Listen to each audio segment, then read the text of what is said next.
안녕하세요. 2021년 8월 8일 사례로 풀어보는 지분경매 시간입니다. 지분경매 해결하는 투기둥 소송과 협상에 관련해서 저하고 같이 오늘 또 공부 시작해 보도록 하겠습니다.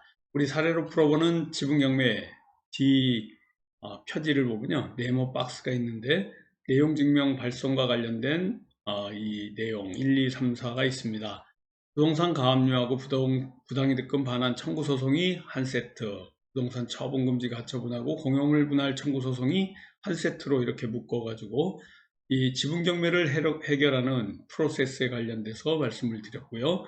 또 여기 말씀드리는 협상과 관련된 이 5법칙에 관련해서 여기 수록되어 있습니다. 시옷, 이응, 지읒, 치읒투, 시옷, 상급자 법칙, 엄살 부리기, 질문하기, 첫째 안에 예스하지 않고, 그리고 침묵 종결법까지 이 협상의 5법칙에 대해서 말씀드리고 있습니다.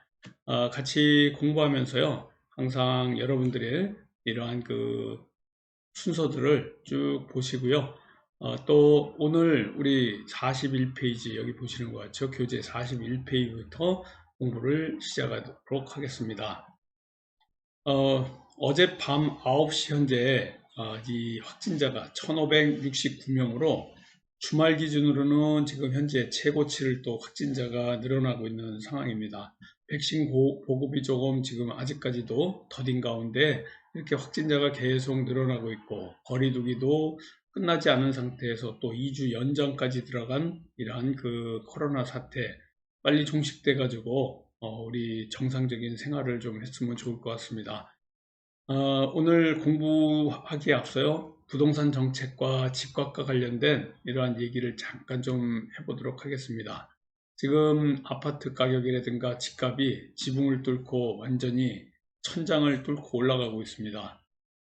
이 금리 때문에 올라간다는 사람도 있고, 또 돈이 풀려가지고 유동성 때문에 코로나 사태에 이 유동성 때문에 올라간다는 사람도 있고, 또 투기꾼 때문에 올라간다는 사람도 있습니다. 근데 제 생각은 그게 아니고요. 정부에서 부동산 정책을 계속 바꾸고 있어서 이 부동산 정책 때문에 올라간다고 저는 생각하고 있습니다. 뭐 간접적인 영향 뭐 받지 않는 건 아니겠죠. 1, 2, 3 여기서 말씀드리는 금리라든가 유동성이라든가 투기꾼 때문에 올라간다. 뭐 이거 뭐 영향을 받지 않을 수도 있겠지만은 영향을 분명히 줬을 겁니다. 그렇지만은 이 정책 때문에 지금 역사적으로 볼 때도 항상 우리나라 이 정책이 바뀔 때마다 부동산 가격이 올랐습니다. 2007년도에 노무현 정권 때에도 또 마찬가지입니다. 그 당시에도 부동산을 잡는다고 많은 정책들을 내왔는데요. 지금까지 우상향으로 이 주택 가격은 오를 수밖에 없었습니다. 역사는 반복되고 있고 지금 또 문재인 정부에서도 부동산 정책 변화를 21번을 줬는데도 불구하고 집값은 잡히지 않고 노도강을 비롯해서 서울 지역의 많은 지역의 아파트 값은 고공행진을 하고 있습니다. 이 양도세 누진제 과거에 88년도에 또 88 올림픽 때에도 양도세 누진제 얘기 나왔고 종합토지세 얘기도 그 당시에 또 많이 나와가지고 토지 가격까지 같이 다 상승하게 만들었습니다.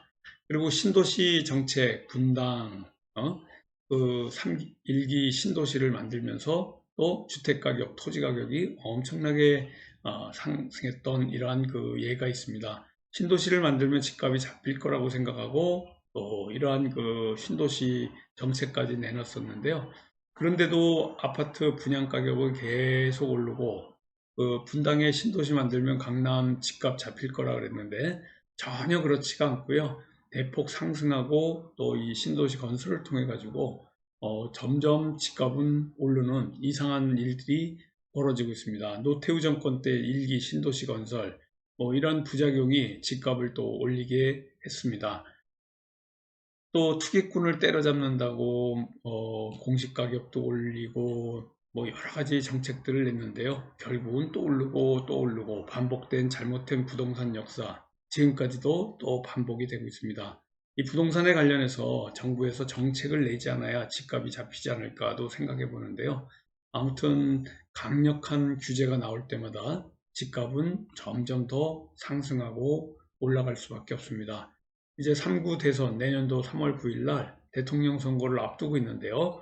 선거 때마다 반복되는 게 주택 공급 공약입니다. 근데 지금 이러한 것들을 반복하다 보니까 주택 공급을 뭐 공약으로 내놓는다 그래도 시장의 반응은 썰렁하고 냉랭합니다.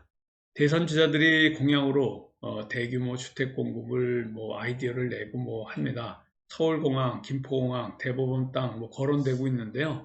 이낙연 또 이낙연은 서울공항을 주택 단지로 만들자. 박용진 여당 이 대선 후보는 김포공항을 또 이렇게 아파트 짓겠다는 공약으로 내놓고 있고, 또 정세균 전 국무총리죠.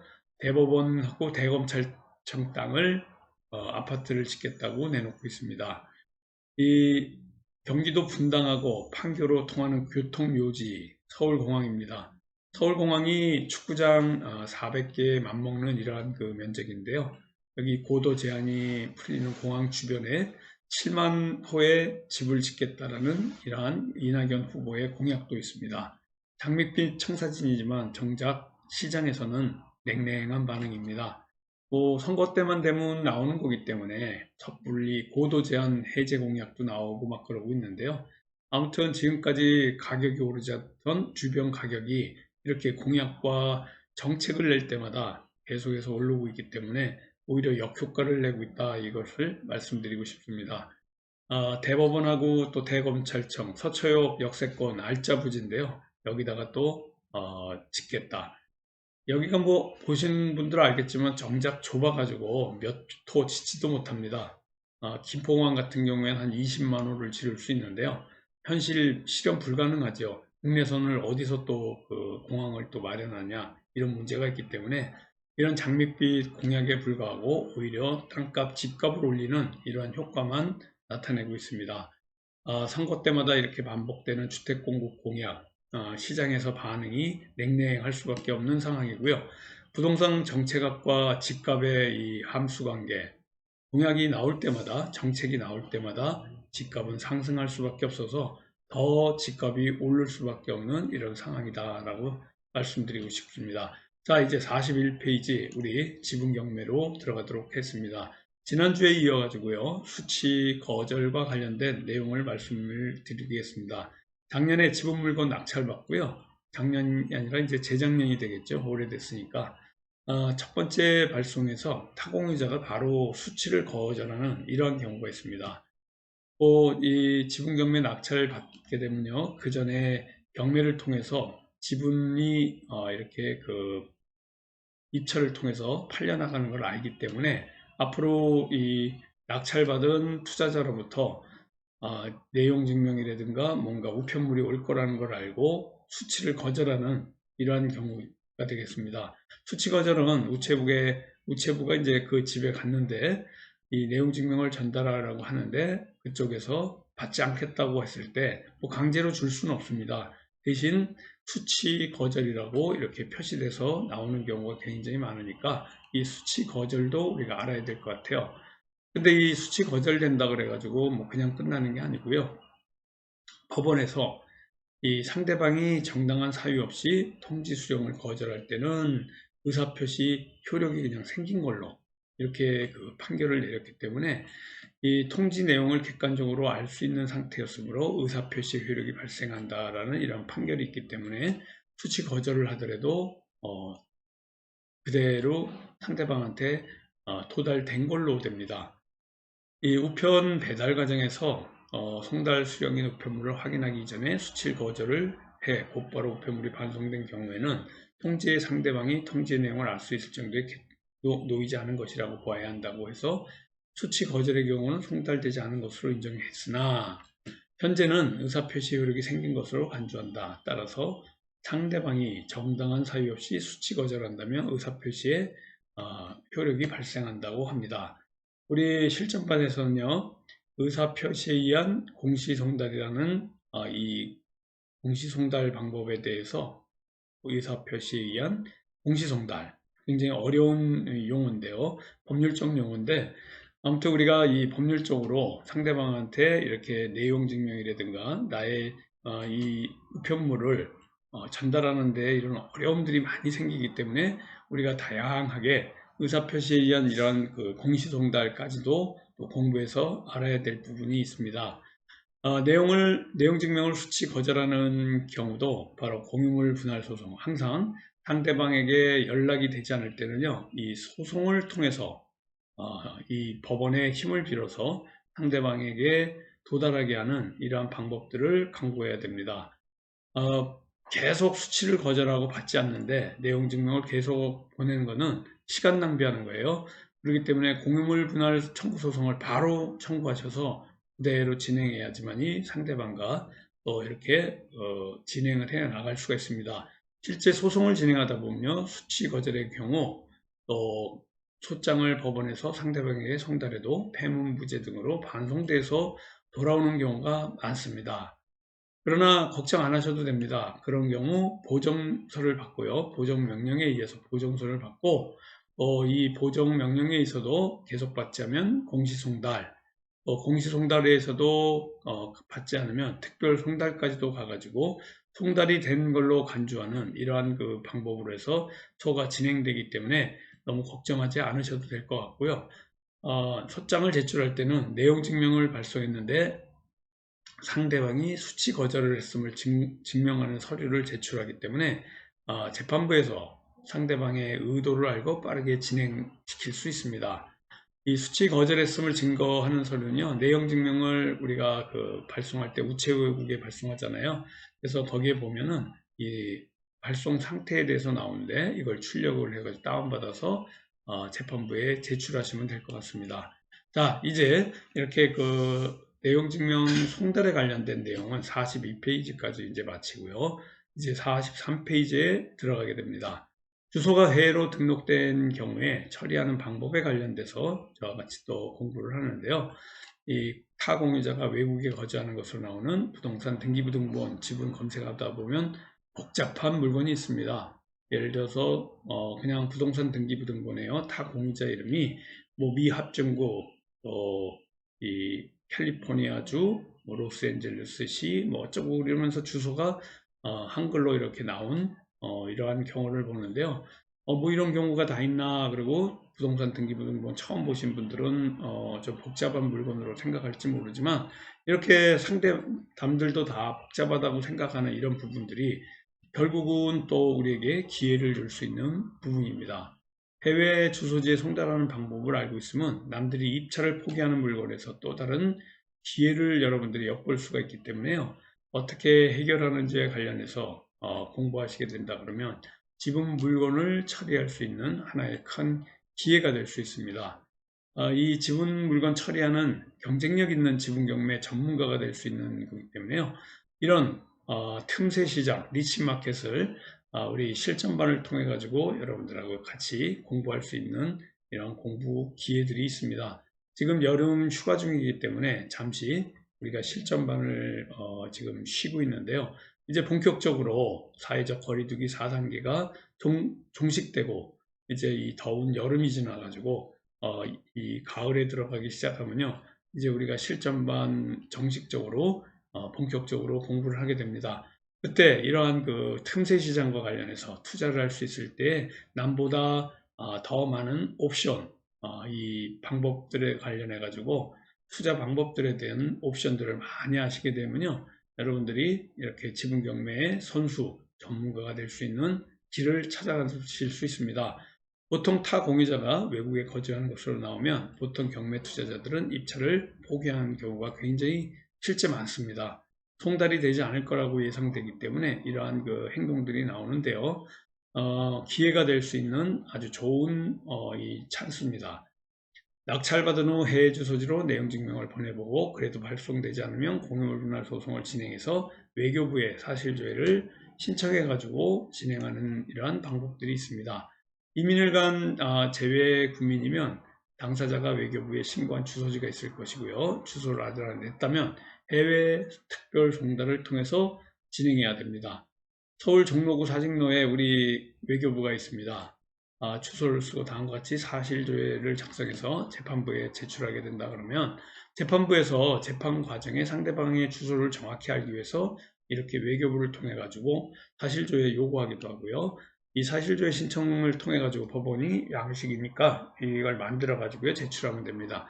사실조회 이런 서류들 어렵지 않게 네이버에서 바로 여러분들이 이 다운받아 가지고 쓰실 수 있고요. 아무튼 이 사실조회를 통해 가지고 공부해 나갈 수 있습니다. 이 사실조회 신청서인데요. 이런 양식으로 갑니다. 위 사건에 관해서 주장 사실을 입증하기 위해서 다음과 같이 사실조회를 신청합니다. 사실조회의 목적, 무엇을 입증하기 위해서 이렇게 하냐. 예를 들어서 이름을 적습니다. 홍길동의 주소지가 미 합중국으로 나와 있으나 지금 그곳에 우편물이 도달되지 않고 있기 때문에 새로운 주소지를 알기 위해서 보낸다라든가 재판을 진행하기 원활하게 진행하기 위해서 주소를 알기 위해서 이렇다. 사실 조회 기간 아까 말씀을 드렸죠. 여기 보여드리는 외교부 서울 종로구 사직로 8길 60 정보종합청사 별관이라고 쓰시면 될 것 같습니다. 사실 조회 사항 기관에 물어보거나 보내지기를 원하는 것 홍길동 뭐 이렇게 해서요. 그 사람들이 어디에 지금 있는지 관련해 가지고 주소지가 어디인지에 관련해서 이렇게 적어 주시면요. 또 오게 되고요.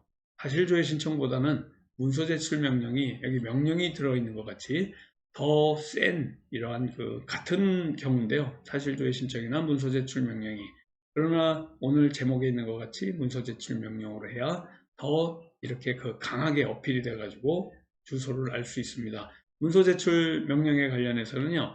다음 주 46페이지부터 다음 주에 진행해 보도록 하겠습니다. 자, 오늘 제가 잠깐 사진을 하나 보여드릴 건데요. 제가 어제 이 화이자 2차 접종 마쳤습니다. 지금 오늘 주사 맞은 지 뭐 아직 24시간이 되지 않았는데요. 여기 어깨 주사 맞은 어깨가 지금 뻐근하고 약간 그 머리가 아픈 정도 참을만 합니다. 2차 접종까지 지금 마친 상태고요. 그래서 이 백신 앞으로 우리나라 이 백신도 점점 그 보급이 9월달 들어서서 또 10월 들어서 가지고 9월 추석 전까지는 굉장히 백신 보급이 원활할 것이라는 이런 발표도 있는데요. 아무튼 정부에서는 지금 11월 집단 면역을 형성시키기 위해서 백신 보급을 70%까지 올리겠다고 발표가 있는데 백신과 관련해서는 G20에서는 지금 가장 보급률이 하위입니다. 그렇지만은 앞으로 하반기 들어서서 점점 백신을 많이 맞고 이제 집단 면역이 형성돼서 우리 코로나가 종식되기를 기원드립니다. 자, 오늘 우리 지분경매 이 밴드에 가입하고자 하시는 분은요. 밴드 전체 검색란에서 지분경매 소송 협상 이 노란 표지 밴드를 보시고 가입해서 실명으로 가입해서 들어오시면 됩니다. 우리 실전반 6개월 과정으로 있는 오프라인 과정에 관련돼서 말씀드리는데요. 이 과정이 진짜 이 지분경매 선수 투자에 이 전문가를 양성시키는 6개월 과정의 이 실전반입니다. 매주 수요일 날 저녁 7시부터 9시까지 6개월 과정으로 진행이 되고 있고요. 여기 과정에는 수시로 등록합니다. 입학 시기라든가 이런 게 없고요. 6개월 수시로 들어와서 실전반 물건으로 우리 이 지분경매 제자들이 직접 투자하고 진행하는 물건을 갖고 어떻게 또 이 소송을 진행하는지 협상을 진행하는지 또 새로운 물건을 이렇게 그 초이스하는 이 수익률이 높은 특수한 물건을 검색해서 또 입찰에 들어가는 이러한 방법에 관해서 말씀을 드리고 있습니다. 6개월 과정의 교육비가 400만 원이고요. 우리 홍봉기 사무총장님 전화번호로 문의하고 등록하시면 됩니다. 010-3033-9074번 서울 서초동 교대역 근처에 우리 강의실에서 6개월 과정 매주 수요일 날 7시부터 9시까지 공부하고 있고요. 수시로 등록해서 오시면 될 것 같습니다. 오늘도 알찬 공부로 여러분하고 같이 이 지분경매에 관련해서 공부했는데요. 다음 주에도 건강한 모습으로요, 또 찾아뵙도록 하겠습니다. 감사합니다. 안녕히 계십시오.